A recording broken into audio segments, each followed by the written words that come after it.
I've lived in Kent most of my life. I mean, I grew up here. I didn't know how beautiful this area is.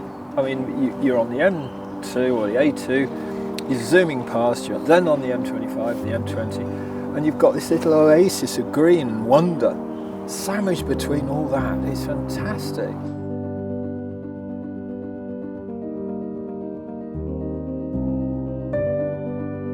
Catching a fish on the fly, I said if anyone can do it, Charles can. And you caught one. I did catch one. Nice red bus. I've never seen a red bus go up and down here, ever. Charles is going to have his first go at this section here. I'm very intrigued on how he's going to approach it. I tried fly fishing many years ago and poo-pooed it. Weren't for me. But I've got a master with me today, so might change my mind. Never know. That's the trouble, when you're travelling, you have to break everything down and then you start all over. But first of all, I have to get into mufti. So, waders on. Normally I'd have knee pads on these because I'm going to probably, in this kind of condition, have to do a lot of kneeling down. So I'm going to get a lot of gravel rash on the knees. Ruin a pair of waders. And take my punishment, really. We trout fishers don't have umbrellas. God. We don't have bivvies. We don't have... Well, when you change your mind when it's raining, I've got one. I just get wet. Worked hard for, mate. Honestly, it was very well.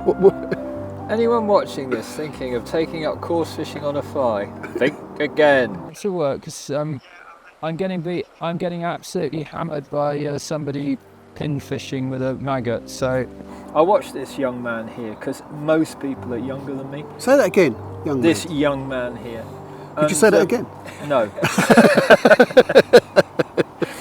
But the skill, the absolute skill of pitching a float into a very tight area underneath a tree wasn't lost on me, because that takes hand-eye coordination of precision timing, and it was beautiful to watch.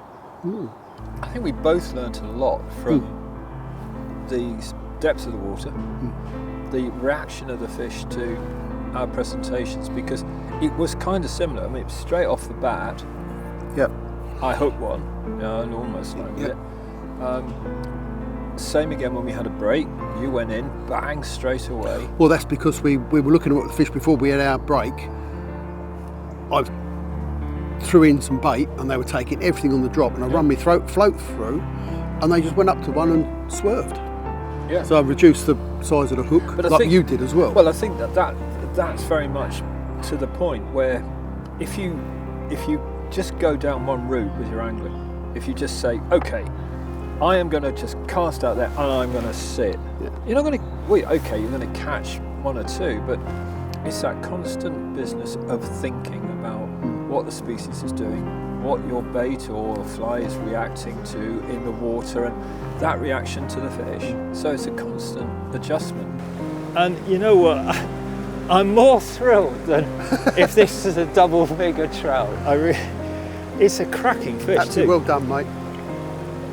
Right in that oxygenated water, I never would have thought it, so just slip that hook out. Honking great caddis pattern. There we are. Look at that, what a beautiful fish. Look, there he goes. Ah! Yes! Well done. Nice one. Do I look happy? So what made you get into it? How did it start with Fish for Schools? How did that actually... Well, because I don't know the story. It was really accidental. We had one school in Tewkesbury came to us and said, look, we've got a problem. We haven't got a learning area that our people could fit in.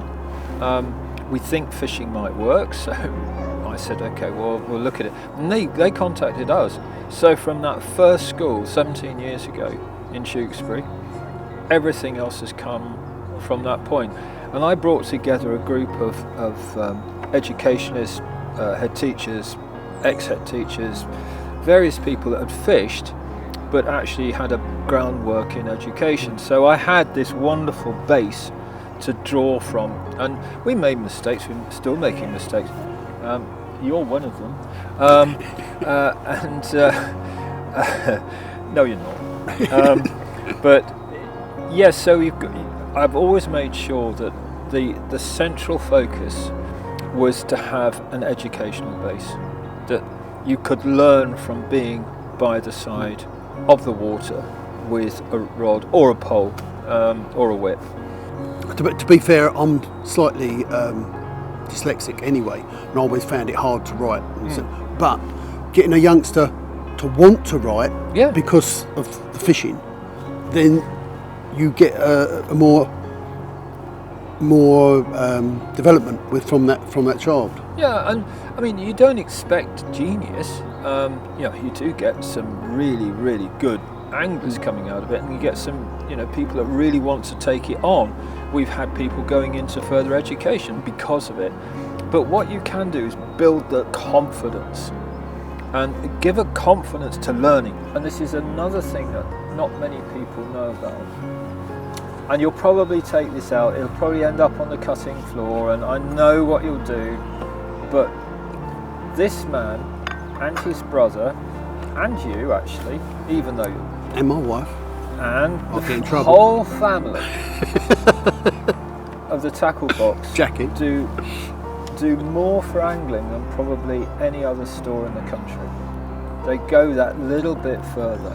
I hope I'm embarrassing you, because without you, the tench fishers wouldn't function as well as they do. We certainly wouldn't function as well as we do, and I'm sure there are countless other people that owe a massive debt of thanks to the tackle box. Like I say, it's a bit embarrassing, isn't it? It is. Be embarrassed.